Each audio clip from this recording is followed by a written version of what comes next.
Pagtangay ng isang lalaki sa kawali sa isang bahay sa Bangaldan, Pangasinan, nahuli kam. Sundan sa report. Bilang isang negosyante ng Tapsilogan, magluluto sana si Ginang Cheryl Cornel nang mapansin niyang may nawawala sa kanilang kusina sa kanilang bahay sa isang subdibisyon sa Barangay Malabago, Mangaldan, Pangasinan. Hinanap ko yung mga kawali. Wala akong makita. Tinanong ko pa yung kapatid ko, baka hiniram.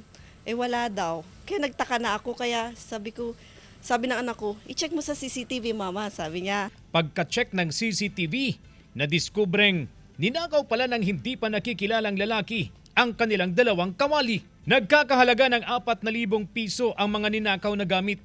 Dumaan sa bakanteng lote sa likod ng subdibisyon ang hindi pa nakikilalang kawatan.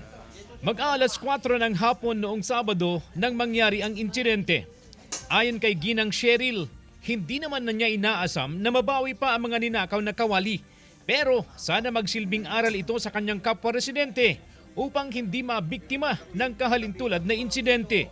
Huwag maging kampante kasi sa hirap ng buhay mo ngayon. Yung iba talagang mag-iisip na lang ng magnakaw. Ito na ang ikalawang insidente ng pagnanakaw sa barangay ngayong taon. Kaya hinigpitan pa ng mga opisyal ng barangay ang kanilang pagbabantay kontra sa mga masasamang loob. Kaya yung mga kawatan, sabihin ko lang sa inyo, mga magnanakaw, kung ayaw niyong tumigil, maawa kayo sa sarili niyo pag nahuli ko kayo. Ayon pa sa opisyal, may person of interest na raw sila sa pagnanakaw ng kawali at siya ang magiging sentro ng kanilang investigasyon. Kasama si Jing Dakanay, CJ Torida, One North, Central Luzon.